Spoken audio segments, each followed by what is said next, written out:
Halo teman-teman, bersama lagi dengan channel Si Entong. Sebelum kita mulai pembahasan materi, jangan lupa subscribe dan like ya. Dan juga tidak lupa tekan tombol lonceng yang ada di pojok kanan, itu gratis loh. Mudah-mudahan setelah subscribe dan like dan tekan tombol lonceng, teman-teman dapat pahala dan diperbanyak rizkinya. Amin. Kisah Nabi Idris, alaihi salam. Nabi Idris merupakan salah satu nabi yang mewariskan banyak pengetahuan dan masih berguna hingga saat ini. Kenabiannya perlu diimani oleh umat Islam sebagai bentuk takwa atas perintah Allah. Secara garis keturunan Nabi Idris memiliki jarak 6 generasi dari Nabi Muhammad. Urutannya adalah 1. Adam 2, Syis 3, Anusi 4, Kinan 5, Mihlail 6, Yarid 7, Idris. Nama Idris berasal dari kata darasa, yang berarti belajar. Sebab, Nabi Idris dikenal sebagai sosok yang sangat senang belajar dan suka mengkaji fenomena alam semesta. Nabi Idris juga dikenal dengan nama Ahnuh bin Yarid.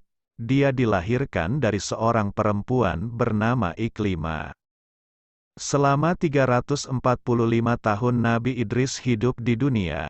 Dia diutus oleh Allah untuk berdakwah di Irak kuno, Babilonia, dan Mesir, Memphis. Berikut kisah Nabi Idris selengkapnya.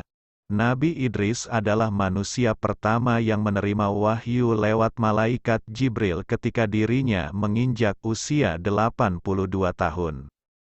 Silsilah Nabi Idris. Nabi Idris merupakan keturunan Adam yang pertama kali menerima wahyu dari Allah setelah Adam dan Syits.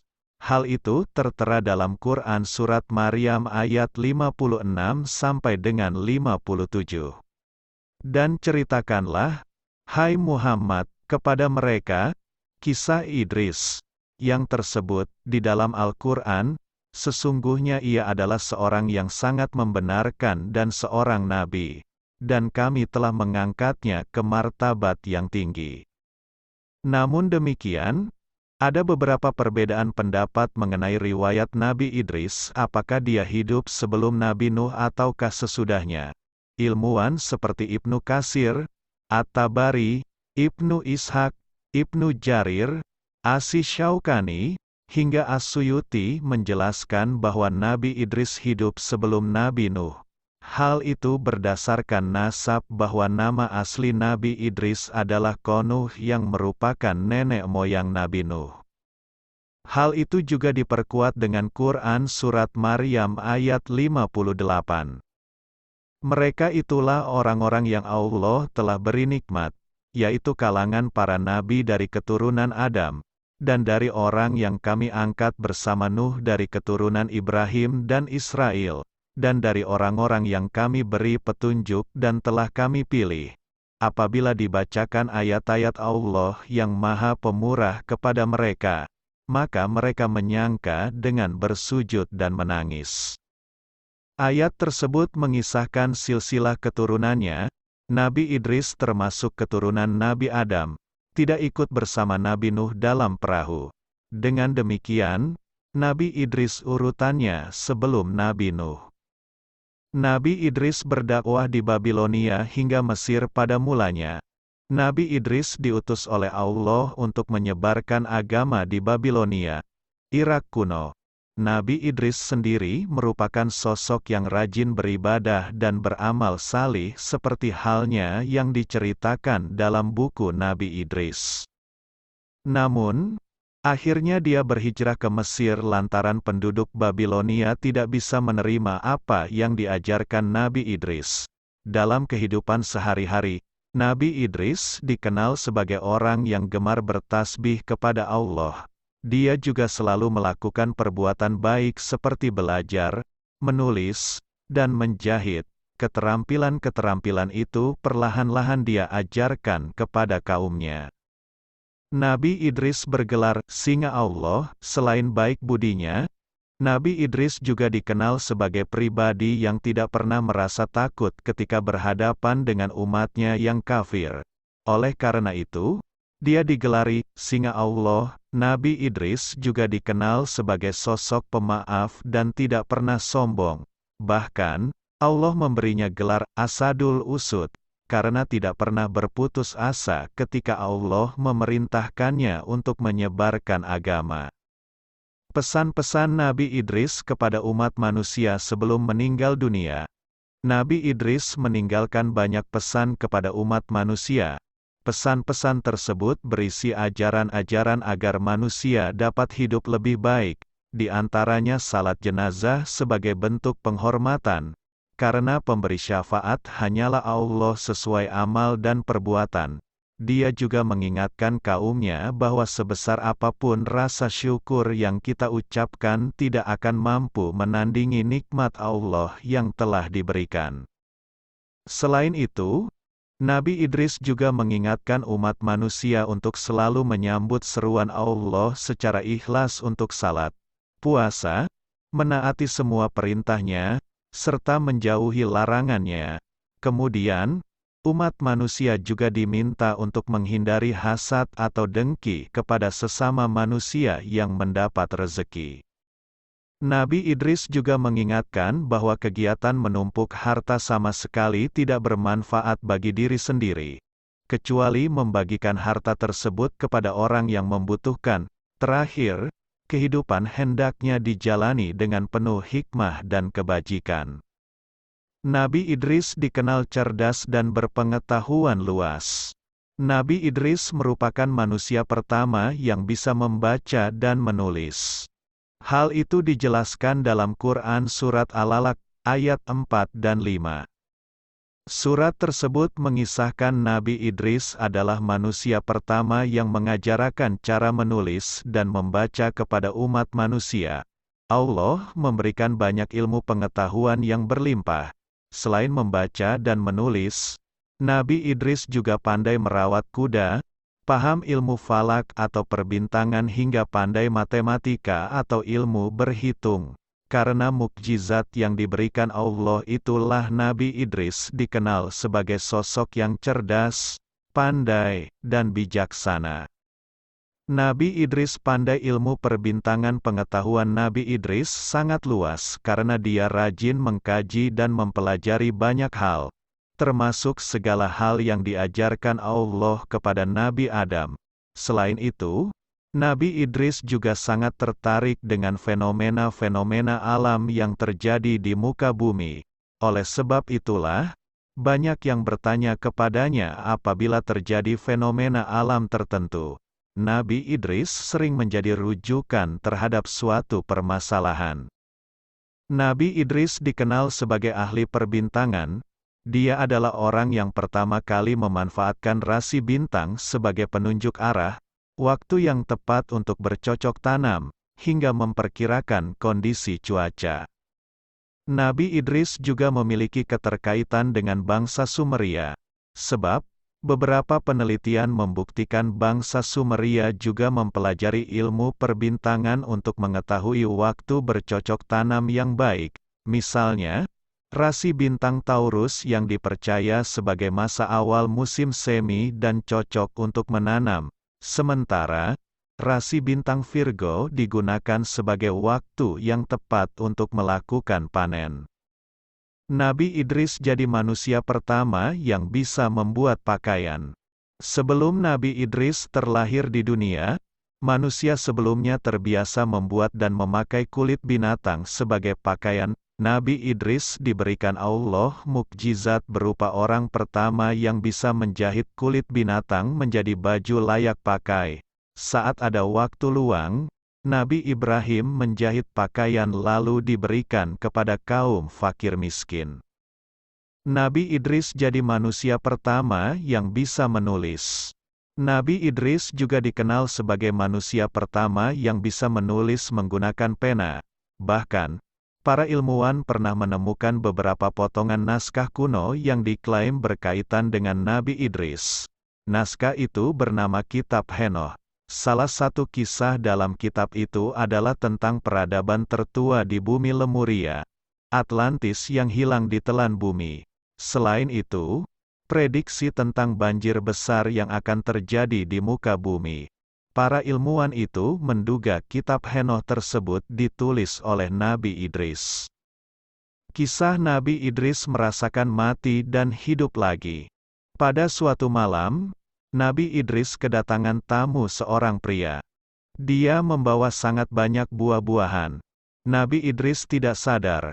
Pria tersebut adalah malaikat Israel yang menyamar. Nabi Idris menawarkan makanan itu kepada Israel. Namun ditolak.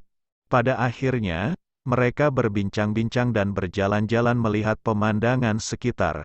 Setelah 4 hari bersama dan sudah cukup akrab, Nabi Idris mulai curiga dengan sang tamu. Sebab, tamu itu tidak menyentuh jamuannya sama sekali. Nabi Idris lantas mengajukan pertanyaan karena diliputi rasa penasaran. "Sebenarnya siapa kamu?" tanya Nabi Idris. "Maaf ya Nabi Allah, aku sebenarnya adalah malaikat Israel," jawab sang malaikat. Tentu saja Nabi Idris terkejut mendengarnya. Sebab malaikat Israel bertugas mencabut nyawa manusia. "Kau sudah 4 hari bersamaku. Apakah kau sedang bertugas untuk mencabut nyawa makhluk di dunia ini?" "Wahai Idris, selama 4 hari ini memang banyak sekali nyawa yang telah kucabut. Roh makhluk-makhluk itu bagaikan hidangan di hadapanku. Kuambil mereka bagaikan seseorang sedang menyuap makanan." "Lantas apa maksud kedatanganmu kemari? Apakah kau ingin mencabut nyawaku?" Malaikat Israel menggeleng. "Tidak, ya Idris. Kedatanganku memang untuk mengunjungimu karena saya rindu dan Allah telah memberikan izin." Setelah percakapan itu, Nabi Idris membuat satu permintaan. Dia ingin malaikat Israel mencabut nyawanya, kemudian menghidupkannya kembali. Nabi Idris penasaran dengan rasa sakratul maut yang konon sangat dahsyat sakitnya. Namun, permintaan itu tidak segera dituruti oleh malaikat Israel. Sebab, segala hal yang dia lakukan hanya atas perintah Allah. "Saya tidak mencabut nyawa seseorang selain atas izin Allah," kata malaikat Israel. Namun, Allah pada akhirnya mengabulkan permintaan Nabi Idris. Seketika, malaikat Israel pun mencabut nyawa Nabi Idris. Melihat sahabatnya kesakitan sedemikian rupa, malaikat Israel menangis. Setelah mati, Allah menghidupkan kembali Nabi Idris. Nabi Idris lantas menangis sejadi-jadinya. Dia tidak bisa membayangkan apabila manusia-manusia lain mengalami sakaratul maut yang terasa sakit seperti dirinya. Rasanya sungguh dahsyat, tidak bisa diungkapkan dengan kata-kata. Nabi Idris pun merasa tidak tega apabila ada umatnya yang harus merasakan sengsara di ujung hidup dan mati. Sejak saat itu, Nabi Idris semakin giat mengajak umatnya untuk senantiasa berbuat kebaikan, taat kepada Allah, dan menjauhi segala larangannya. Kisah lengkap Nabi Idris untuk mengajak manusia, khususnya keturunan Kabil agar kembali menyembah Allah.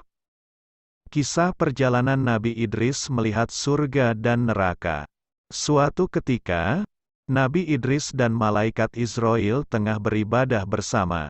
Lagi-lagi, Nabi Idris mengajukan sebuah permintaan unik. "Apakah kau bisa membawaku melihat indahnya surga dan dahsyatnya api neraka?" "Wahai malaikat Israel," tanya Nabi Idris. Malaikat Israel pun menjawab, "Wahai Nabi Allah, lagi-lagi permintaan darimu sungguh aneh. Mengapa kau meminta hal itu? Bahkan para malaikat pun takut melihat neraka, tetapi kau malah memintanya."